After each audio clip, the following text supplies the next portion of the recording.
whenever there's a specific need or a specific concern, well, as we go through these categories, somewhere these specific concerns will come out and stand out in the chart, from life to the chart, or from the chart to life, either way.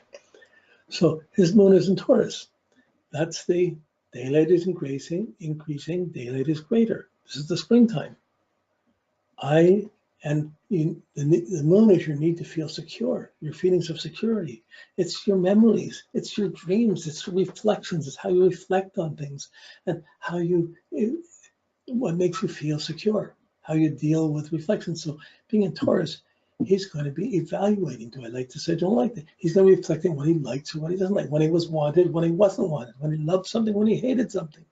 He's going to be reflected by and he's going to need to reflect independently. He knows himself, his own independence, the daylight increasing, the daylight is greater. I know what I like, and I know what I want, and I know what I'm going towards. I want to have this, I want to have that. Okay, so he knew what he needed to have. At any time, I live like this, I have like this, I'm going to eat this way, I'm going to dress this way, I'm going to have these things. He would have a very fixed earth. It's private. So, but first we have the daylight increasing, daylight is greater. So the strong, independent way. For him to feel secure, he's got to be doing his own thing and living his own way and going more his own way. And getting his appreciation and more appreciation. Getting what he wanted, what he liked. It's part of the Venus rulership hanging in here. But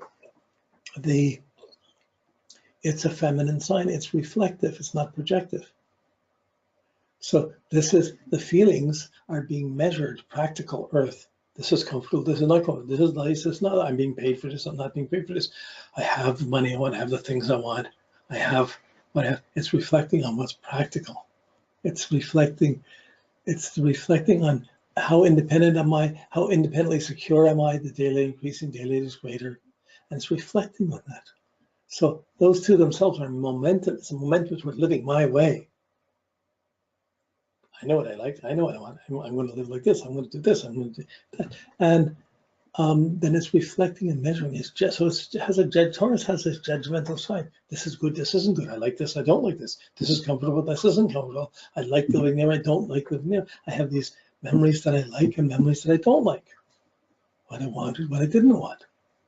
So these are part of his moon factors. And that it's in fixed earth, he has very fixed and solid memories of what at the times he liked and times he didn't like, of needs he had and needs he didn't get, of when he was appreciated, when he wasn't, when he was liked, when he wasn't liked, when he felt secure, when he didn't feel secure.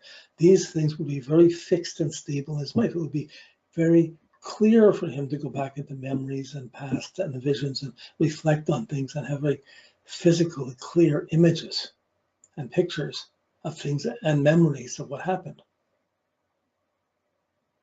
These aren't abstract things. It would be very visceral, tactile, physical remembrances. What was comfortable. Then they would have very strong impressions on him at any time in his life. So his past would have the impressions, and be measuring them. He would measure it against the better now. So if he was going down in life, that would bother him. If he was going up, it would justify things. But it is a practical, fixed concern. Now, and it's ruled by Venus. Okay, Venus is, I need to have the style, I need to have the love, I need to be appreciated, I need to feel beautiful or comfortable or living in a style or a status that I have. I need to live in the style I'm accustomed to, in a way I'm accustomed to. So his values and his likes or appreciation or self-worth or a sense of satisfaction, Venus, these are all strong factors in how he remembered, how he processed his life. They're not necessarily the strong things that everybody remembers about him, but how he measures it is how well he felt, how secure he felt, like that. Now, it's in the third house. So all of this evaluation, all this reflection on his values and feeling secure goes into his third house of brothers, sisters, communication, expression, short travels, common sense. Common sense is really the third house. But it's the place, it's the third house. the moon had just come from hitting the IC, the motivation point. It was moving through the third house. About an hour earlier, it was right on the IC. But moving through the third house of expressing, so his need to express where he's coming from, his motives, his past, his feelings, is powerfully determined there, and to be appreciated for his take on it, for what was nice or what wasn't nice, what was artistic, what was not, what was beautiful, what was not, what felt good, what didn't. His sense of taste and style, and be able to express it. Or when things weren't right, hell hath no fury like a Taurus scorned. If a Taurus doesn't get what they want, they're ferocious. They'll break things, not their things. But they have strong impressions about what's valuable, what's not, what's beautiful or not. So if someone likes them, he's going to be the great student. If someone doesn't like them or he's not feeling appreciated, he's going to have the opposite effect on that. But he drove very consistently with his, from high school through his college years, through his studying to get his psychology, to get his doctorate. He was determined. He held consistently. He got his doctorate, and he got placements because of his doctorate, because of his education. So he established the need to have intellectual security. He became the psychologist. He became this psychiatrist, and developed his form of psychology, of psychoanalysis. No, I just got lost between the two. But he worked within a clinic for many years, within a hospital, as he built up his degree or his PhD. But he got his PhD. Once he got his PhD, he was established. No one could question. Until then, his ideas were somewhat radical and not necessarily listened to.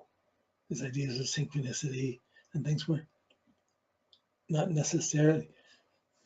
Freud had the Freudian slip. Synchronicity, not that far away from it, but he had his also sexual Oedipus complex and sexual things with Freud. But he wasn't relating so much that. He was seeing what was received, what was not what one did, it's what one received, what was nice, what was receptive, what was not. He felt an instinct of what was good and what was bad. And he could express it, so he could feel people's motives or what was good or bad in his own situation and compare it to others. But when he got his education, once he was very determined and fixed on getting his education, he then immediately once he got his PhD, he got married to a woman that was very well off and was able to provide, and had his family and stayed with her, and she provided a definite security for him in a good style. So he didn't have to worry about the things in his life, about petty things. Okay, so you can see the type of analysis, the ability to assess what makes one happy or not, when someone's not satisfied, when someone is satisfied. And you can see where the split would have come with Freud, because Freud would have analyzed the Freudian snippets, sexual frustrations of things that put out and put the accentuation on Mars, whereas here with his moon in Taurus, he put his accentuation on Venus, on being valued, appreciated, being happy, being liked, or negatively not being liked, not appreciated, loving and hating, and seeing how people were loving and hating. And he would see it more as the recipients of love or hate, more than the propagants of it. It's essential. It's like Jung and Freud were like yin and yang in some ways in the way they would look at things. But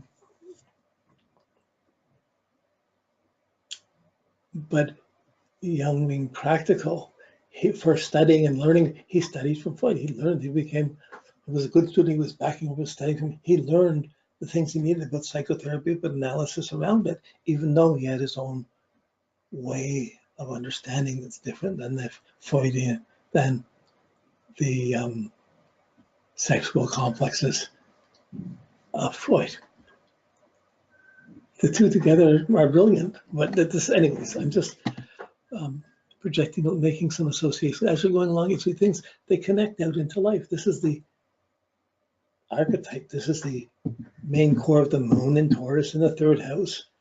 And you're seeing really simple archetypes, simple associations that become very profound, are profoundly reinforced by his life and his way of processing. And since the moon is not just the way you brought up, it's not just your past, it's how you're living now and it's your basic habits. He had a need to be consistent and to find new levels of appreciation.